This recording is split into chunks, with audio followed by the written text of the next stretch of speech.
Hello, everyone, and welcome to the DebtCircle podcast, India's only dedicated platform for debt market.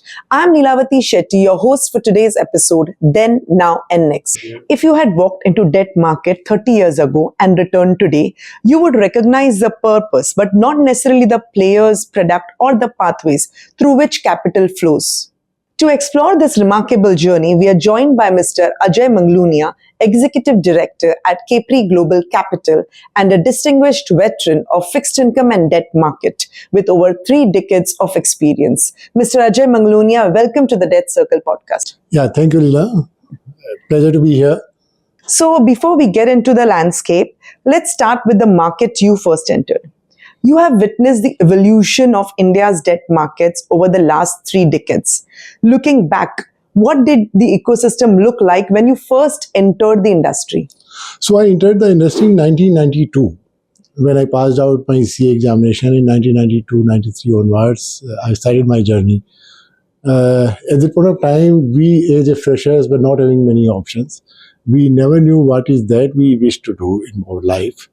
I got an opportunity, fortunately, in a large industrial business house wherein there was a capital market activity and it was a Aditya Birla Group company. So I started my career there. I got the responsibility of working in the debt market, especially in the market where the things are not very clear, is slightly hazy, and you never know who are the market participants and how to kind of deal. Everything as we see today, unlike that, everything was manual. You need to calculate the price manually. You need to design the structures based on the investors and the issuers' comfort, based on what is that is kind of, there were lesser investors than the issuers at that point of time. And it's basically investors market, purely investors market.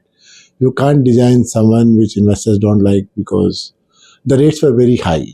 People were kind of not so keen to put money in the fixed income instruments. The equity market was evolving and Harshad Mehta scam just concluded. People were slightly worried because it was a episode wherein a lot of loopholes subsequently were plugged so that such accidents doesn't happen. So the markets after that, since then, have been evolving. People were kind of incentivized to participate in the market. From there, today is very different story as we see. Today, there is a lot regulated market. There is a lot, say, it's not only investors market. The market has become a lot more deeper, a lot more widened. But a lot of things are still to happen. We are closely watching. So it's like when you visit a city after 30 years, you can't recognize I'm in the same city. Yeah. It's like that. Yeah, means I'm pretty sure those days were the days of Excel where you manually input everything. So there was no systems, there was no database. Printed, there was no software to print a deal slip, there was nothing like that. Everything is manual. As I said, everything right from designing an instrument, listing was just not a case because it was a manual. Today also the debt market is more or less manual, but there are a lot of system-driven price discovery and competition among the players. So it's like evolving, as I say, it's still evolving. As we see, the equity market is always 15, 20 years ahead of the debt market. Infrastructure in the equity market is world-class. We are amongst the top players around the world in the equity side of the market, as far as the infrastructure, as far as the choices, as far as kind of stuff to conclude the deals and all of that. On the debt side, it's still evolving. Like the dematerialization in equity market happened in the 95, 97 times when the NSE started online trading system. Before NSE, I was operating in the over-the-counter exchange of India. It was ahead of the time, that's why the exchange could not succeed and close down. But it was a wonderful exchange. Things were in the depository receipts mode. Market was transparent. It was over the counter. It was basically screen trading where investors can register and start trading to the market makers.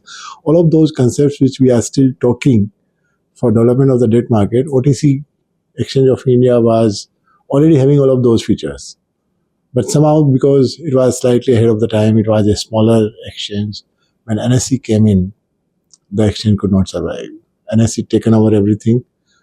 Thanks to the people who have kind of established NSE, I still remember I went to NSE for taking membership in 1993, and we passed out. We took the membership, and then the market evolved. Everything started getting shifting to NSE from BSE, from other exchanges, from manual, and today, as we see, it is a world-class infrastructure.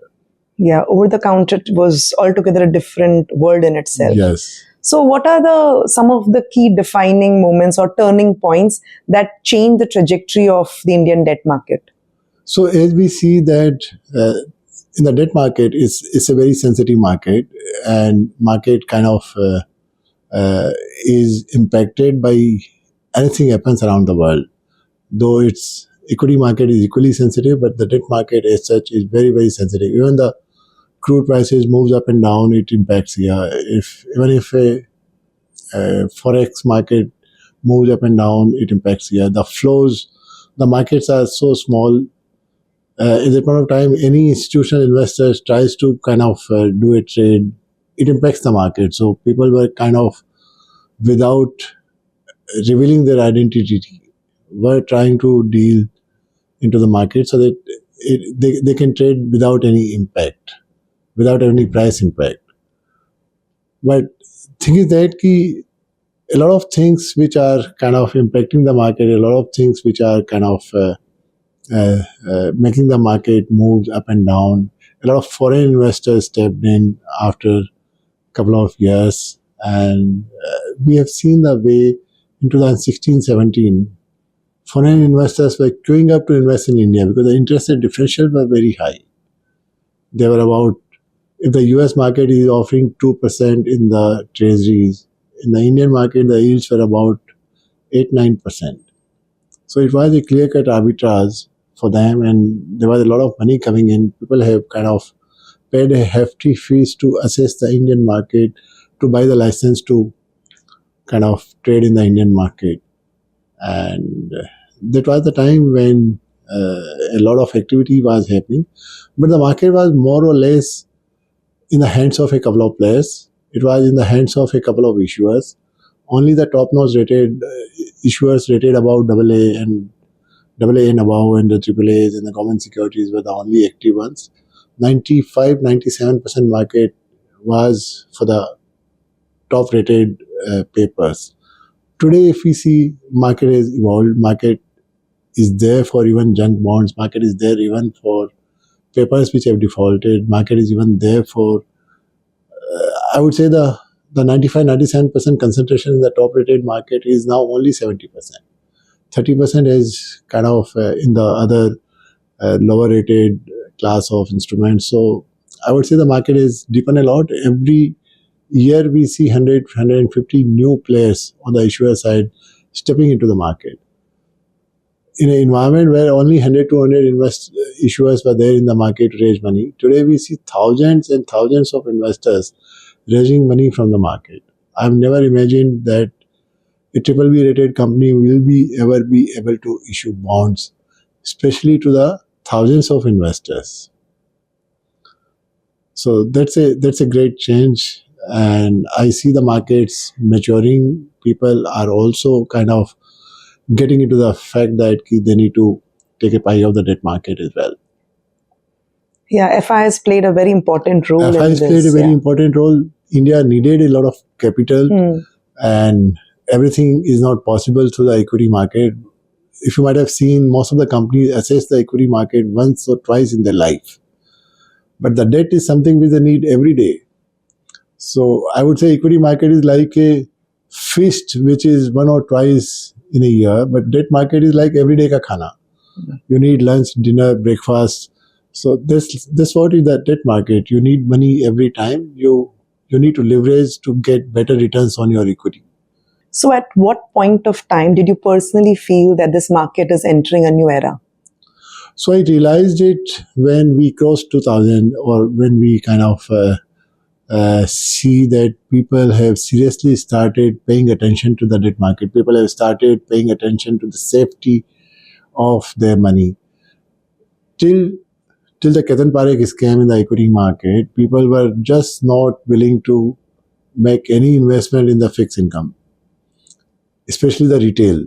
I would say retail is a crowd. It's a uh, large population of the investors class, and they decisively decide where the money should be invested. If the retail is not putting money directly or through any institutions like mutual fund or insurance, that money will not flow into the debt market.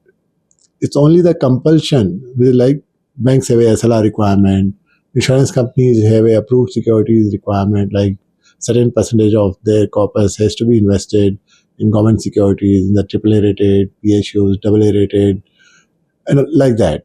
So it was only the compulsory investments which was regulated, was supposed to be invested in the debt market, and that was the market. From there, once it has started getting into the other rated, and the more population of the people realizing that they've lost money completely in some of the companies which they thought are great companies, but they turned out to be zero. Then people have seriously thought that some part of their wealth, some part of their corpus or the investment amount is to be invested in the instruments which are safe, and they can keep getting returns on that regularly. Yeah, exposure to debt was very Exposure to debt, limited as absolutely. compared to equity. So in the want of higher return, in the want of the greed for getting money double every 6 months or every year, is what was allowing them to take a risk which they don't completely understand. But then a lot of advisors stepped into the market. A lot of organized advisors like wealth outfits have started opening, and people have started advising to the sophisticated investors who doesn't have time, but they keep creating wealth that needs to be invested somewhere. Like, so when they started advising them that you need to invest in the different class of assets, one is equity market, second is real estate market, third is the commodity market, fourth is the debt market. Debt market has always been lowest because it has a safety, it has a kind of a committed returns. There is no upside besides any movement in the rates. We have seen the environment where government of India was borrowing at 14%. Today, at least in the last 10 years, I have not seen government of India borrowing beyond 8%. So the transition of the rates, which is a combination of a lot of things, like a macro data, inflation, and kind of growth, GDP, and there is a stability in those numbers, which have started seriously getting into the shape. So in 2000, after 2002-3, things got stabilized in 2005-6. Then a frequent changes in the governments were also the kind of a dampener. The policy rates were not stable, not the rates moving in only one direction. They were like flip-flop. And market always needs certainty. If you have a lot of certainty in the market, you know that your money is in a right place and it is growing consistently. The value of compounding, which you get in the debt market, is nowhere else. A continuous compounding will always give you superlative returns. In the real estate market, which we have seen that was not going through a good pace, especially after 2008-9. When the real estate market has started not doing well, people have started thinking now where to put money to hedge inflation. They need something which kind of gives them the consistent good returns. The equity market is something which is going up and down based on the flows, based on the company's performance and the economic environment.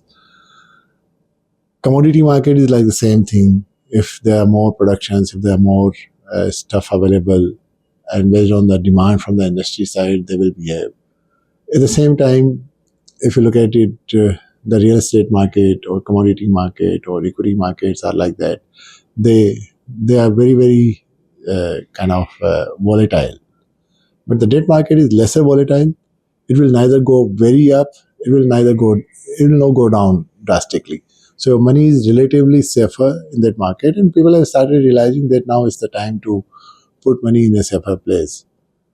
But in the last 2-3 years, you would have seen the commodities have outperformed due to geopolitical tensions. The real estate market is not doing well because there's a lot of supply. The sales, the affordability of the consumers have become slightly issue. So people are not getting good returns in either of these asset classes. The equity market since last 1.5 years is not doing well. So people in the want of safer returns, a continuous compounding to the money, have been attracted to the debt market. The another point was the tax arbitrages. In the last 2-3 years, the government of India has taken initiatives to plug those arbitrages. People who invest in the mutual fund and in turn mutual fund investing in the debt market was tax free. It was having an indexation advantage. That was plugged. Now, if you invest in the mutual fund, which is a debt mutual fund, you are supposed to pay the normal slab rate of taxation. So there's no point in putting money in the mutual fund because that arbitrage has gone away. And the mutual funds, obviously, as an institutional investor, are slightly savvy. They are still apprehensive about taking credit calls. So people who want better returns, people who need higher double-digit returns, will be able to take a call irrespective of the ratings. Ratings are always conservative. You will not straight away get a AAA rating unless until you are a large business house. If you are a Tata, Birla, Ambani's, Adani's, you will get the highest rating. But the people who have started the business now need to prove themselves, need to have a seasoning. But can't they become a large industrial house? Yes, they can. But that will take 5-7 years' time for them to establish themselves. So when people have started realizing that those companies who have got started, Infosys was a great example in the equity wherein they started in 1991. It was not a very successful company in 91. Nobody realized that it will become such a conglomerate in the IT sector. It will spread its wings across the world and become the kind of an example in the IT side. But when they given the returns like that, it's the case where people thought, yeah, if you stay invested, you will get more money. End of the it. Similar is the case like people have started investing in the options where their money is invested and stays invested. Even the interest on that is also reinvested. So a lot of people who were AAA rated, backed by the government, have issued zero coupon bonds for the longer tenors like 10 years, 15 years, 20 years.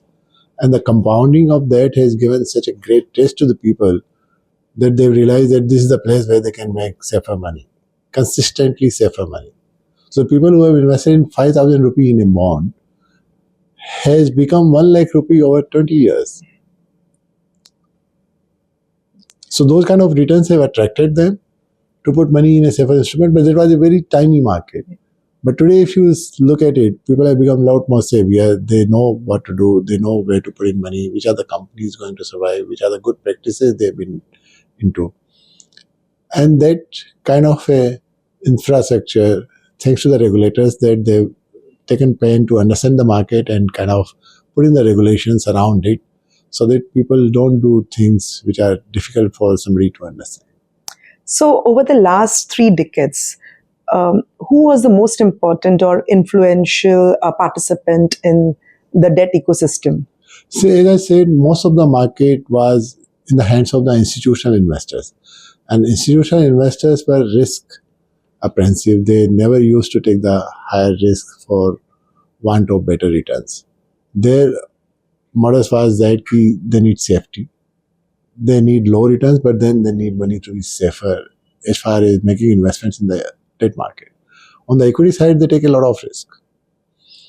But when the other class of investors, like after removing the tax arbitrages, after getting market into the streamlined manner, getting all the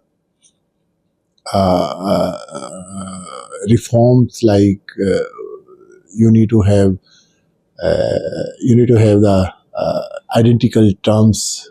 The various people, various issuers used to do different things.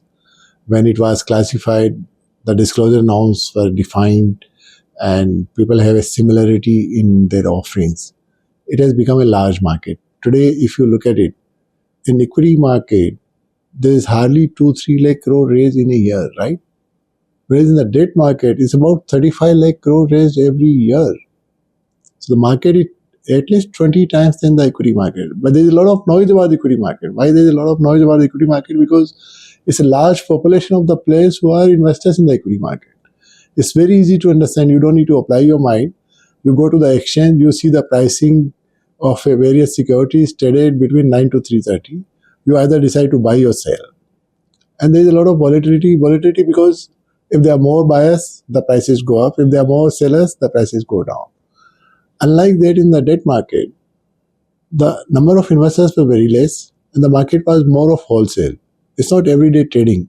Though the issuances are more in the debt market, but everyday trading is not there. People buy and hold it till maturity. Once it gets matured, they go to the market to buy something else to replace it.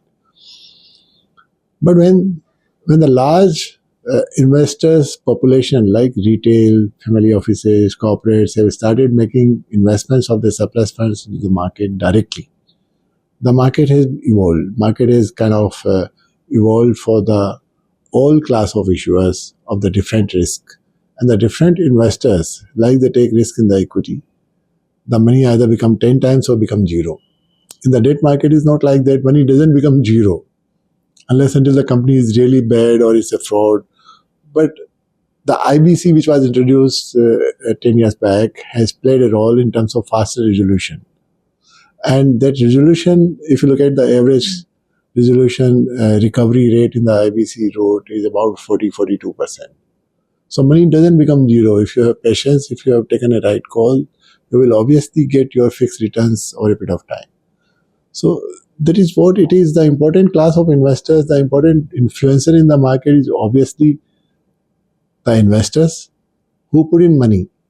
If investors are there, there is a market. If there is no investor, what the issuers will do, to whom they will issue the papers. So obviously investors is the important influencer, but you need to kind of make the investor a lot more aware about what is he doing. Yeah, accessing equity market was more easier. People It was found it absolutely easy. comfortable Yeah. in terms of liquidity as well. Of course, it has its own risk associated, but understanding equity mechanism is comparatively very simpler. Very simple. I think now people are getting exposed to debt. Otherwise, as you mentioned earlier, there were few instruments which people knew, and for tax benefits or just to park something in the fixed debt instruments, they used to park their money there. Right. Yeah. So in the equity market, like if you have invested, exit is not in your hand. You can't define when you will get this money back. Either it performs based on your expectations, and if you don't need money at the point of time, you don't sell at the right point of time, the price may be different. But in the debt market, there is a certainty when this money will become what. And you can plan according to your needs, when do you need that money back. So there's a decent secondary market as well for the debt, but it's not as active as equity market because the prices doesn't change every day. So who adapted best in this debt market? I think the new players, new age people, a lot of reputed players came into the market. I would say the rewards for the intermediaries in the market is very different compared to the equity. Equity and the debt is a very different reward structure. Typically in the equity offering, you get 2 to 5% as a fees as an intermediary. So you will see that there are thousands of brokers in the equity market who are active, catering to 20 crore demat account or 11, 12 crore of investors registered as investors on the exchanges. But on the debt side, if you look at that, investor population is a few lakhs. It's not even crores. So if you analyze the demat statements of those people, not more than a few lakhs who hold investments in the debt side.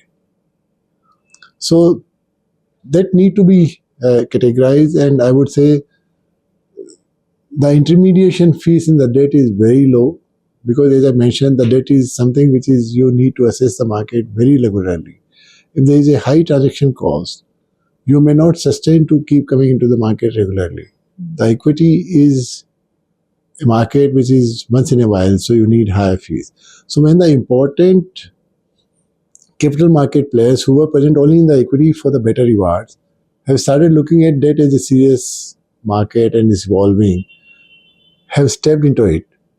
And that's the time then market get organized, market got required reforms, and the voice started getting echoing into the North Block corridors and the regulators' ears and all of that. And then people sat together, defined, designed, and got the similarity into the market so that it becomes a level playing field.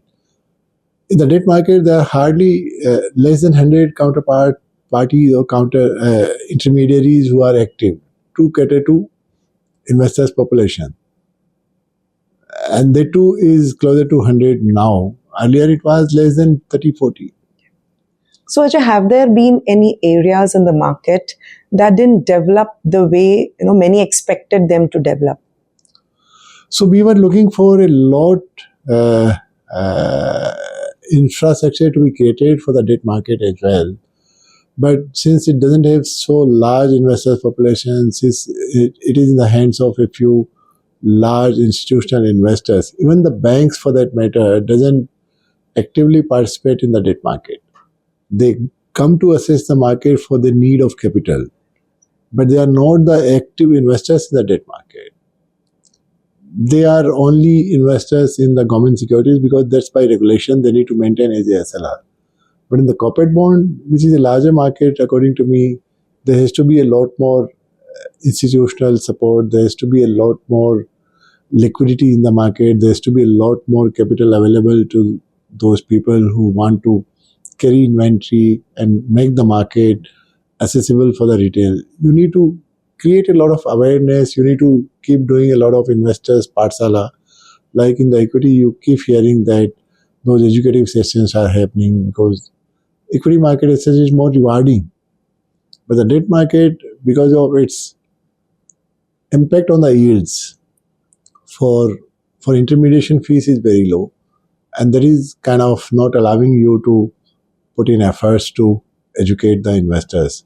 But that's not the excuse. I think a lot of stuff has been created. Like every exchange, every regulators have been collecting a good amount of fees to educate investors.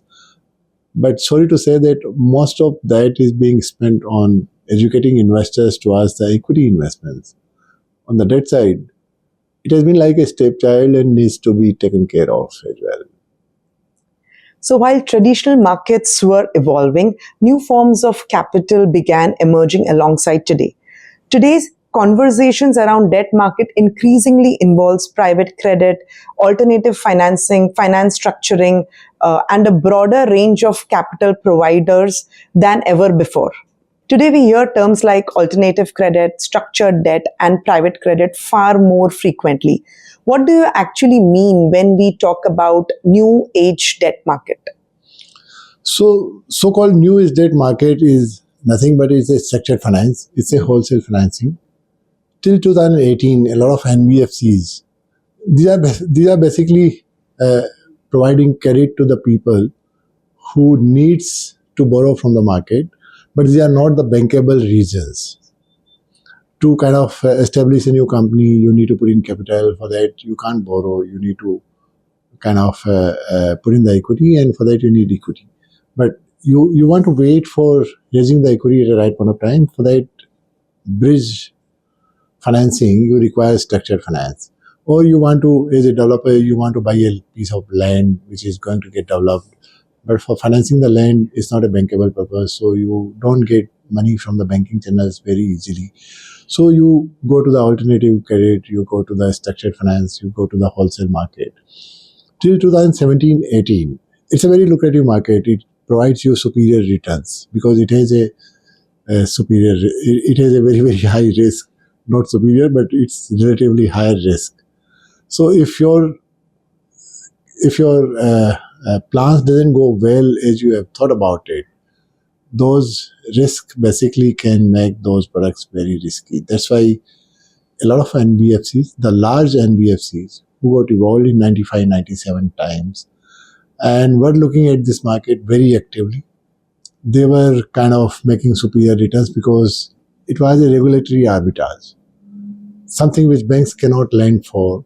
These NBFCs were borrowing from the market, either from the banks or institutional investors or the equity or like that, and were kind of lending for these high return products which are structured finance.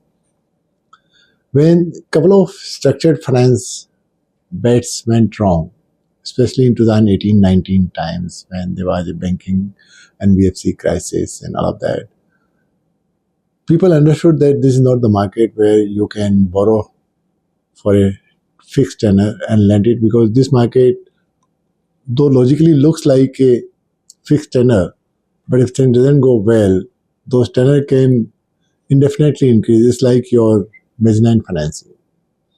So people kind of then desisted from that market. Most of the institutional investors were not providing funds for development of that market. So that market went into the hands of foreign investors because they had a lot of patience capital. They understand this market. They know, they were confident about the IBC mechanism and all of that, which kind of allowed them to take superior risk or higher risk. When we see that a lot of foreign investors have been cutting in large checks, and that money is kind of, those returns are going out, and why not a lot of domestic people should also structure, get patience capital, and then can put in. So that's the time those AIFs got born. Alternative investment fund kind of doesn't have a anytime liquidity possibility for the investors. The money is invested in the AIFs in a large amount. It's not for the small investors. It is for the large investors. And they understand those risks well, and they kind of put in money for a tenor which is slightly longer. And that allowed those AIFs to structure, keeping safety in their mind about making investments in those structured finance. That's what we hear, that a lot of AIFs today, more than 250 plus AIFs are there, and they are the wholesale capital provider. It's no more in the hands of institutional investors or in the hands of mutual funds or NBFCs. It has got shifted into the AIFs. This market is logically about, say, 2 to 3 lakh crore in terms of size. But this is short-term financing. You need it to acquire something and then repay as quickly, because it's a 16 to 18% plus returns which you can't sustain. So, Ajay, are these new forms of capital filling gaps that traditional structures couldn't address? So these are basically like, if you have a mutual fund and you're given an option to the investors to withdraw at any point of time, if a lot of them comes at the same time to withdraw money, and your other side investment is the wholesale market, which is illiquid in nature, where to go and sell this to redeem? You can't. Or NBFC, you have kind of taken a short-term loans through the commercial papers or through some of those fixed tenor debt securities. If those people come back and say ki it looks risky, and like, you would remember a classic example of this crisis, like loan against shares against a few companies like G Telefilms and others, and those went bad and people have lost control of their companies, but still they could not realize the full value. And that's the time people thought ki it's a time to shift this. The people who understand this is, they understand this illiquidity, they know what they're buying, they know where they're putting in money, and they have that patience. That's the way this market got evolved, but I doubt that this market can grow significantly from where that is. It's a risky, it's slightly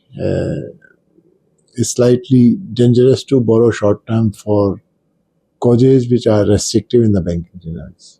The investors' population is very limited. As you rightly mentioned, a lot of new products are emerging.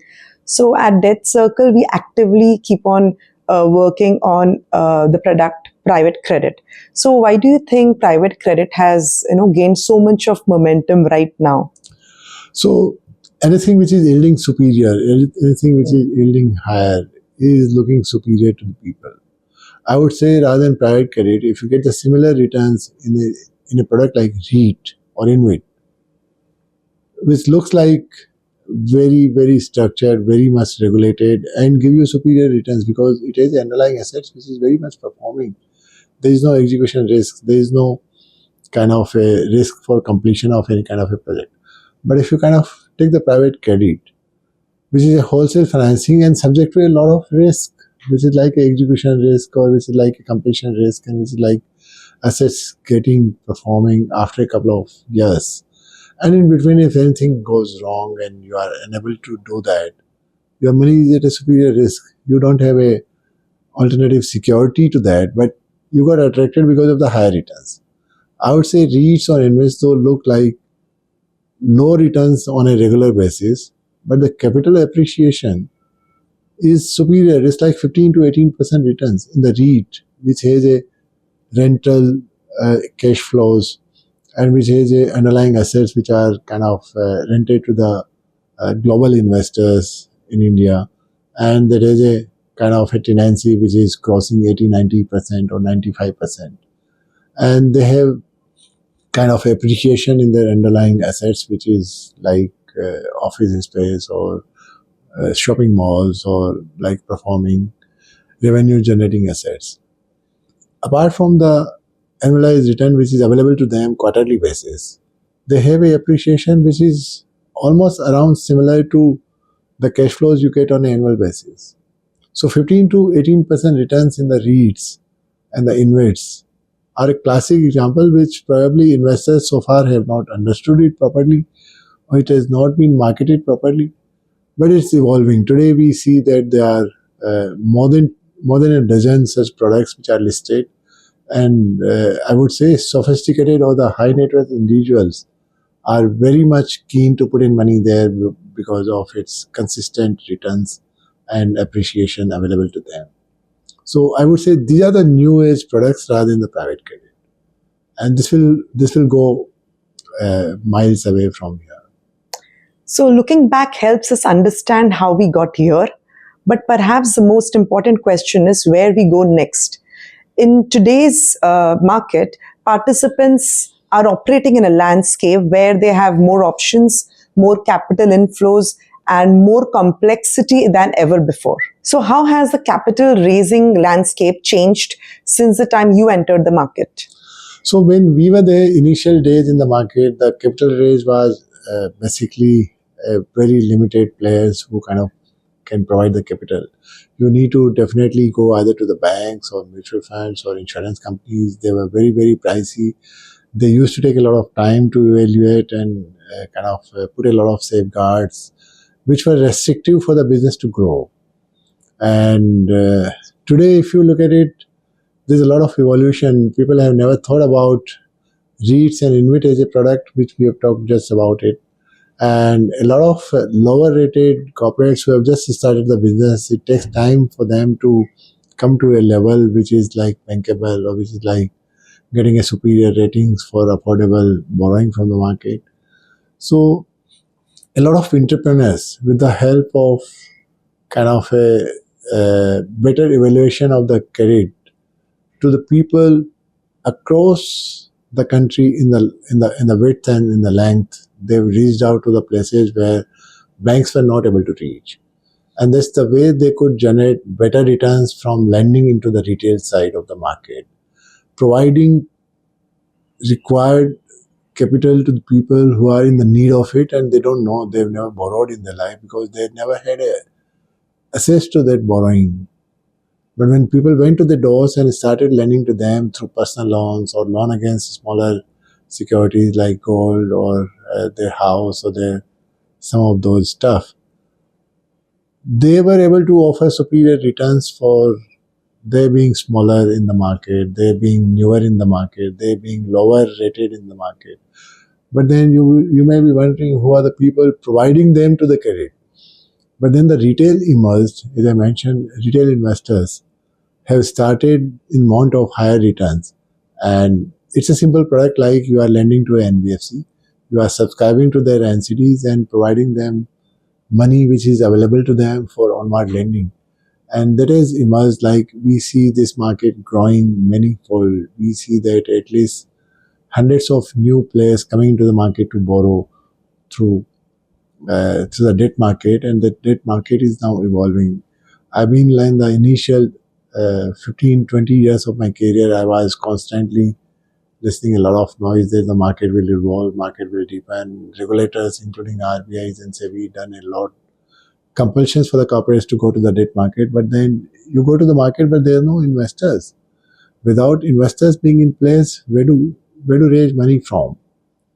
But when the investors started kicking in, when investors started kind of understanding the need to participate in the market, which is providing them superior returns, that market got immersed, and those people who kind of been able to raise money through the market rather than being dependent on the institutional investors to provide them the capital has been kind of happily growing well, and I'm very, very happy to see that this market is growing now, and you get to kind of understand nuances of the credit which they are taking, the risk which they are taking, to structure a product in such a way that it is short term in the nature, but at the same time you are restricting the leverage so that they don't go overboard to borrow and get stuck somewhere. So again, an area where the experts who understand these nuances, who understand those risks, structure a right instrument for the retail and offer it to the retail, which is kind of a good experience of investing and getting the better returns, will evolve and will go a long way. I see lakhs of companies coming into the market over the next 10, 15 years. A lot of new age players, a person who is graduating from the college, like you would see a lot of examples like Jepto or Swiggy or like a lot of such players who graduated from the market, and rather than doing a job, they are setting up their business. They are getting the venture fund for initial starting through the equity and then getting leverage from the market for the risk which they are taking up. If they are taking a right set of risk, they will obviously get the required capital from the market, and that's a good news. That's a happy news. Yeah. So in our earlier conversation, we spoke about trading in equity was available, trading in bond was not available. Now with OBBP, the online bond trading platform, which Correct. is gaining a lot of trajectory or attraction in recent years, what are your views with respect to retail participation in India's bond market? Yeah.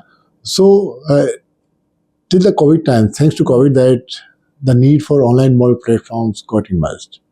Prior to that, it was being done via sub-brokers who used to keep a lot of margin, and somebody who sold it to the retail would never see those prices to sell it back to the market. So they were loaded a lot of margin, and that was the fact that they were never be able to see the right pricing for that. But the online bond platforms, today if you see, there are near about 45, 50 such online bond platforms. Out of that, they've been kind of fighting for the same pool of investments from the retail side.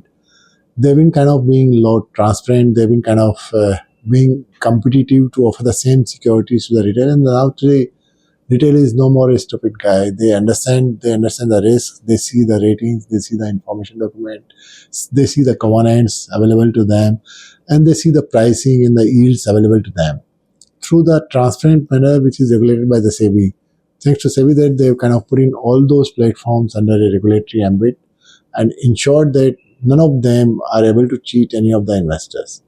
The investor will get a secured settlement by way of transferring money to the exchange clearing system, and the money will go to the hands of seller only when they deposit the securities in the exchange clearing system.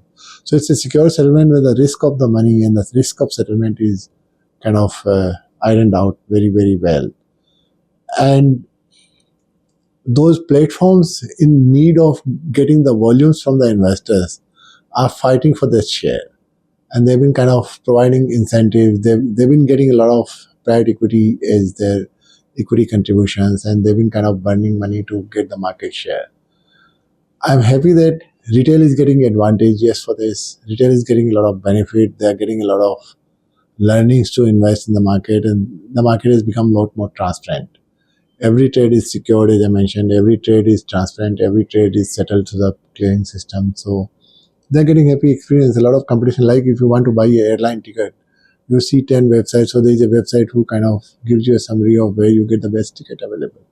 Similar way, the online mode platforms are offering you a bouquet of products. Every platform will be offering not less than a dozen products which are available to the retail in the retail lot size. Regulators also played their role by way of allowing ticket size in the private placements to be lower. From 10 lakh rupee, they made it 1 lakh rupee. Looking at the 1 lakh rupee, better volumes in the market, they further reduced it to 10,000 rupee. So 10,000 rupee with the private placement and retail ke liye is more affordable rather than buying a 10 lakh rupee, which is a HNI play. 1 lakh rupee, again a semi-HNI play. But 10,000 rupee, you can reach out to the masses. So that's the way we see from almost 100 to 200 crore worth of monthly volume, it had already reached to 7 to 8,000 crore monthly volume. And it will further explode. I would say this retail market will become larger than the institutional market as far as the marketplace is concerned.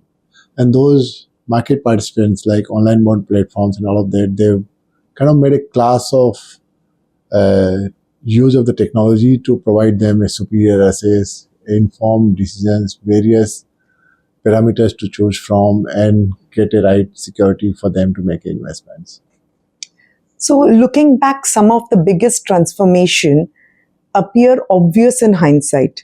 So, what is one shift happening today that you think market is underestimating? So market think like entry and exit to be very smooth.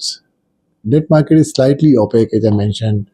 It's not highly liquid. Everybody doesn't come to trade for want of kind of liquidating and getting their funds back into their hands, because people make the surplus money investment in the market and they hold it till maturity. So liquidity is the play where the market is kind of misunderstanding. The market in the debt side is not so liquid. If everybody comes to the market to sell, who will buy then? From where the people will get that liquidity? The liquidity window is available to the equity marketplace, is not available to the debt marketplace. You get liquidity against your government securities holding through the CBLO, which is available to the institutional investors and a few NBFCs. But the online bond platforms doesn't have access to the liquidity window. If every investor comes back to sell, how they will get the capital available to them to buy or to give exit to all of them? So people think it's a safer. They've never seen that market can become bad for credit as well, like in the situation of 2018, where the liquidity was the primary reason for a lot of NBFCs to pass through that journey. So liquidity and the better price discovery are the two things which are very important, and we are not paying attention to it. There are no market makers like in the equity. There are a lot of voluntary market makers who kind of give the two-way codes. In the debt, people just focus only on selling, only selling, only selling. They never come back to provide liquidity to them. A lot of responsible market players are still to be getting into this field to kind of make this market better and liquid for them, for the investors. And regulators need to take the required steps to appoint market makers to ensure that market functions in a usual manner. So, as you have seen the entire journey of this debt market from since almost 30 years now, when future market participants look at this decade, what do you think they will identify as the key defining change of this era? Say one is the liquidity, obviously, which needs to be addressed. Apart from that, there are a lot of hedging mechanism. Like in the equity market, you have options, you have futures. You can hedge your underlying positions by way of buying the puts and buying the options, buy the calls and all of that. In the debt market, though there is a market for the government securities to trade into the futures market, but that's very limited, that's very restricted, the volumes are very low. I would see that in the coming time, there has to be a market where you can save interest rate risk by way of entering into the futures market. You can save your credit risk by way of buying credit swaps. You need to hedge your duration risk by way of buying fixed floater or whatever.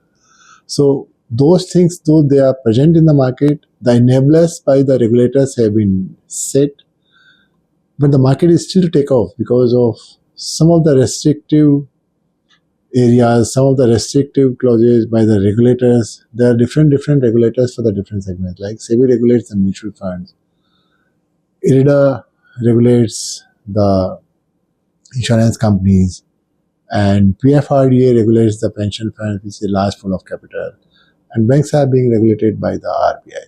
So there are four regulators who need to give a go ahead for these institutional market to develop this market. Now, who can better understand the credit than these institutions? If they don't allow those hedging mechanisms to be in place, how the investors who are willing to take that risk will be able to hedge? So a lot of tools like these have to be in place, though regulators are working, but the market is still to evolve. Market is to accept those recommendations and the regulations and get into the practice. If those happens, the market will definitely explode. But I don't say these are not happening. These are happening with a slower pace. I would say if a half-hearted intentions to put these things, just to tick box, people have been putting some regulations, but these need to be the regulations like which can survive, which can be be implemented very effectively. Yeah, India's bond market is slowly evolving. Like we did in the equity market very efficiently. I don't know why people don't understand the market on the debt side and put those tools in place, which is very easy. You just need to copy it from the developed market. I think with the launch of OBPP, it will make things little bit more easy, and accessibility will be easy. The retail participation will increase. Retail participation is increasing, but I would say along with the retail participation, you need some of the HNI and family office participation as well, which is somehow lacking a bit. They still go to the institutional market to get the advice, to get the recommendations and to play the market, and they come through the AIF route to participate in this market for the high yield. They come through the different vehicles to participate in this market, or they try not to take that risk of some of the tools which are not available effectively. Yeah, I think with proper regulatory framework, so online things will bond become platforms easier. can do a bit. They are working only with the retail investors, which are though very large in numbers, but smaller in size. You need to have all kind of players into the market. Like in the equity market, you see all kind of investors, right from foreign investors who write $1 billion check to small investor who buys 100 shares. Both are important. Yeah, retail will bring a small ticket size, but I think with a structured framework, but they are the one who will come to the market when you want to get out of it. Right. Yeah. Thank you so much, Ajay, for sharing your journey, your perspective about India's debt market. Thank you so much for coming to the DebtCircle podcast. Thank you. Thank you. Pleasure being with you. 3 decades is long enough to witness how markets transform, institutions have evolved, and how new sources of capital have emerged. While many of these changes we have discussed today seem to be obvious in retrospect, the next phase of evolution is often much harder to spot while it's happening. Thank you so much, Mr. Ajay, for sharing your perspective, for sharing your journey of India's debt market.